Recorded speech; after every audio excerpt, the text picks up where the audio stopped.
विमल पोलो जुबा केसरी, हर पल मनाओ केसरी त्योहार। नमस्कार। थोड़ी देर पहले महागठबंधन की तरफ से एक घोषणा पत्र जारी किया गया।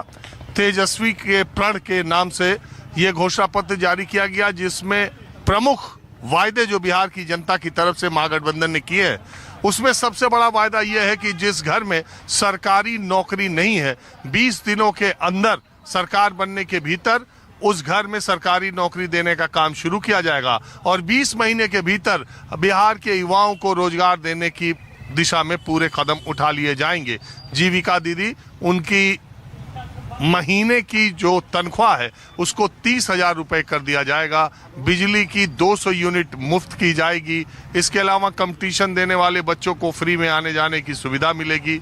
तमाम तरह की योजनाओं की, तमाम तरह की चुनावी वायदों की बरसात महागठबंधन ने की है और साथ ही साथ तेजस्वी यादव ने इन सारे महागठबंधन के जो 25 वायदे हैं इम्पोर्टेंट, उनको माई बहन योजना 2500 रुपए महीने महिलाओं को देने की बात है।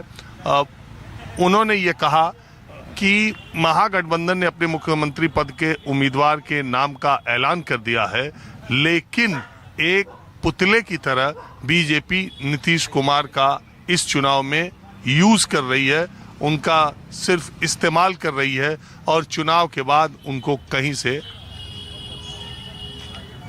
उनका इशारा ये था कि बाद में अगर उनको बहुमत मिला तो नीतीश कुमार को कभी भी बीजेपी मुख्यमंत्री नहीं बनाएगी। और उन्होंने कहा कि एनडीए, अब जब चुनाव एक हफ्ता बचा है, जब हमने मुख्यमंत्री पद के उम्मीदवार का चेहरे का ऐलान कर दिया है तो एनडीए को भी कर देना चाहिए।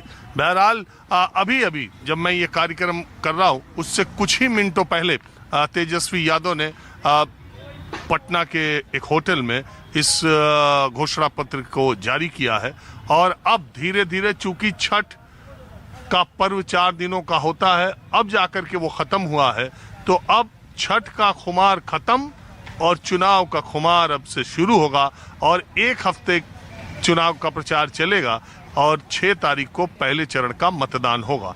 मैं एक ऐसी जगह पर बैठा हूं जहां पर बहुत सारे लोग हैं और जिनको बिहार की राजनीति के बारे में अच्छी खासी जानकारी रहती है, तो मैं अपनी बातचीत की शुरुआत यहीं आप ही से करता हूं। तेजस्वी यादव के इन चुनावी वायदों का कितना एतबार आप देखते हैं बिहार की जनता को होगा? सबसे पहले तो आपको चैनल को मैं धन्यवाद देता हूं और आपके चैनल के माध्यम से बिहार के जनता को मैं आगाह करना चाहता हूं कि जो महागठबंधन ने जो घोषणा किया है वह सब फालतू घोषणा है, कोई इम्प्लीमेंट होने वाला नहीं, कोई ज़मीन पर उतरने वाला नहीं है। 15 साल पहले जो बिहार की स्थिति थी और बिहार को सुदृढ़ करने में, विकास को गति को बढ़ाने में जो नीतीश बाबू ने जो काम किया, एनडीए ने जो काम किया, अब इनके पास रहा क्या है? सिर्फ घोषणा ही नहीं रहा है। जब ये घोषणा करते हैं, एक भी आदमी बिहार का विश्वास करता है?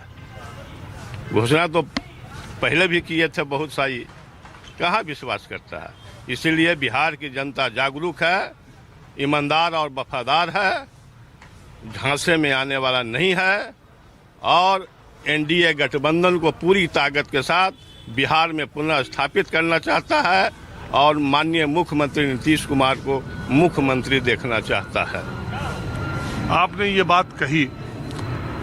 अच्छा, हाँ, वृद्धों की पेंशन को भी 1500 रुपए करने का कहा।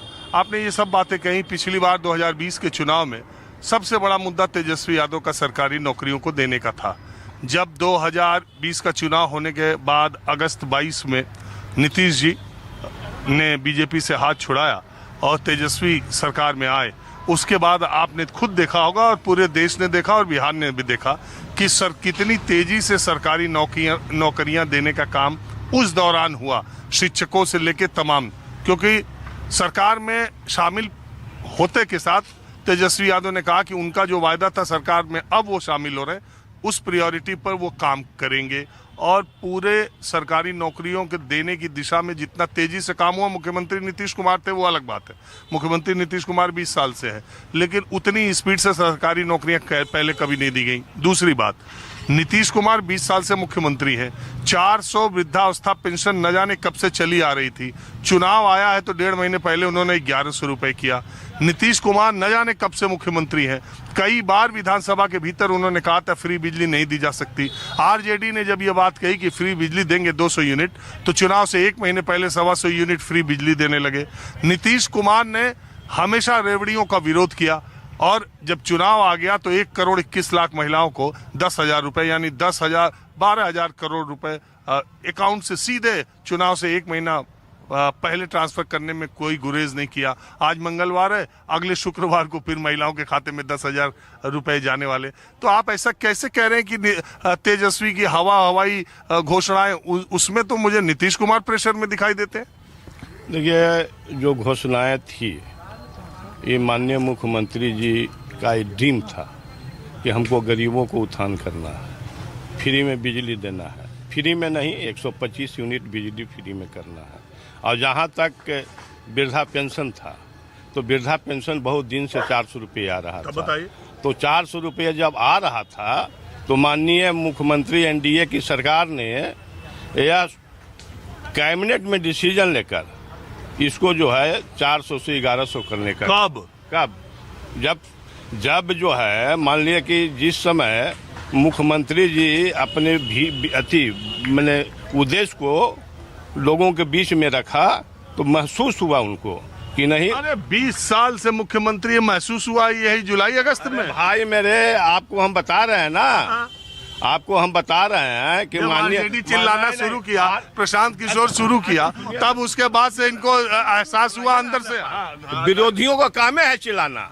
जो जब उनका 15 साल का शासनकाल था तो उसमें कहीं नहीं वो इम्प्लीमेंट किया। स्कूल में कुत्ता बोलता था, हॉस्पिटल में कुत्ता बेड पर सोता था, आपने देखा ना, आप ही के चैनल के माध्यम से लोग चलाता था है? तो यह सब खुद मुख्यमंत्री ने स्टेप लिया, एनडीए ने स्टेप लिया और माननीय मुख्यमंत्री ने गरीबों के हित के लिए, बेरोजगारों के हित के लिए जो भी योजनाएं चलाई, चाहे बच्चियों के लिए योजनाएं चलाई, चाहे युवा के लिए योजना चलाई, चाहे वृद्धा पेंशन को योजनाएं चलाई, यह माननीय मुख्यमंत्री जी का देन था। आखिरी सवाल में आपसे आखिरी, ये जो तेजस्वी यादव और ये कांग्रेस वाले बार बार एक सुगुफा छोड़ रहे हैं कि नीतीश कुमार को खाली पुतला तक खड़ा किए, चुनाव खत्म होते हैं उनका इंपॉर्टेंस खत्म। अरे भैया, तो विरोधी का काम क्या है? यही सब न पर गलत प्रचार करेगा कि लोगों में मैसेज आए। यही गलत प्रचार के माध्यम से वो अपने वोट बटोरना चाहते हैं। लेकिन बिहार की जनता बहुत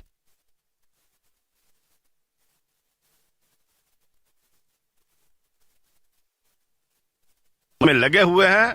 अब आने वाले दिन में 14 तारीख को बिहार में मुख्यमंत्री जी के नेतृत्व में सरकार बनेगी, निश्चित तौर से बनेगी और बिहार का विकास होगा। अब आप बताइए। मैं हमेशा एक शेर वो नहीं है, तेरे वादे पे जिए तो ये जान